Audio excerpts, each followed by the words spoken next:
Okay, so I'm pretty sure it was on my first full day, the second day that I was in the psych ward, that Jane visited me. And the same nurse that I told you folks about earlier, I introduced them, and so they all hit it off, like the three of us hit it off.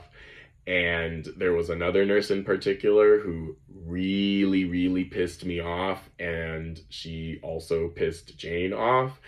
And at one point, because we were trying to do everything to get me out, and I know Jane like brought me a bunch of stuff, like a couple magazines and like stuff to do, like and like some snacks. And at one point they like we got into an argument with that nurse that I didn't like, and I just remember Jane making the comment of like, where's so and so, like maybe she's got like some cool grandkids we can talk about or something, like.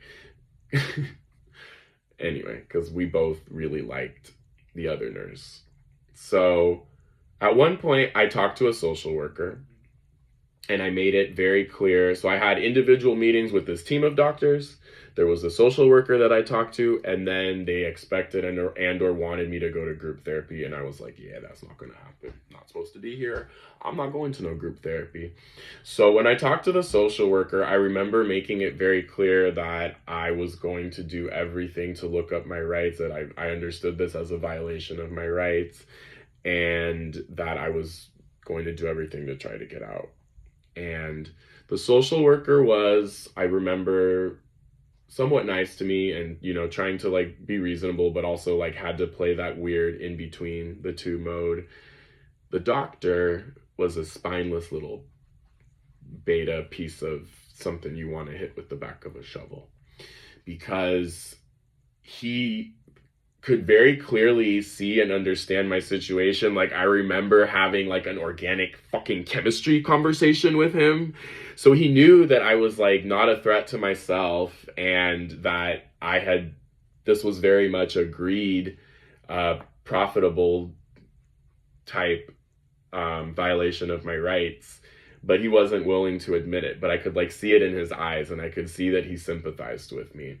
Again, he knew that I was not in touch with my family. So that night of what I believe is of my first full day in the psych ward, I had trouble again going to sleep. And because I had learned to behave myself, I wasn't going to get a shot in my butt, but they offered me some Benadryl, which I gladly took. So the next day, when the team of doctors came around, I realized now that I had to be very nice to them and kiss their asses and make it. So what I remember from the second meeting with the team of doctors, like this entire situation just makes my skin crawl.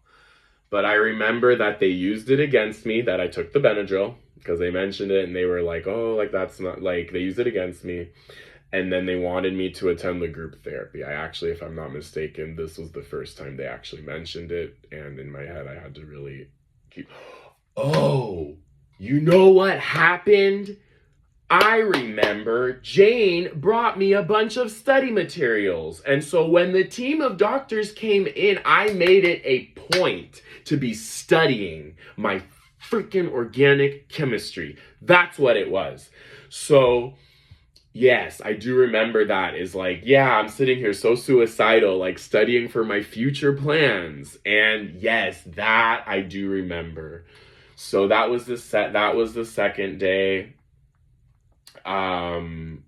Second morning, right after the team of doctors, etc. So by the third day, because if I remember correctly, they can only keep you for a 72 hours, and then to keep you for the 2 week that I was threatened, it's another step up. Like you need some kind of court, something kind of intervention. I think, I'm not sure. But what I knew, but at this point I had made it clear, and I had understood based on my rights, and I told the social worker that if I was not released the next day, that there would absolutely be some kind of something that would be happening. I said that my girlfriend's parents would potentially get involved, and so I laid on the threats pretty quick. Like, I've played your game long enough. And I was at some point informed that I would be released the next day.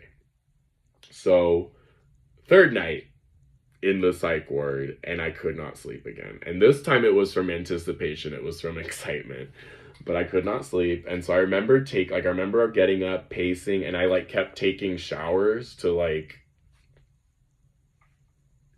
But anyway, my final day in the psych ward, I remember getting up, I had all my stuff packed. Jane showed up in a really pretty, really nice, like, sundress, summer dress. We left hand in hand, said hasta la vista.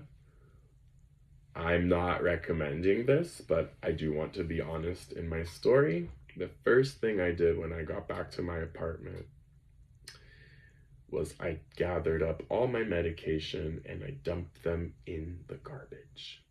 The next day, we hopped in the car and drove to Northern California.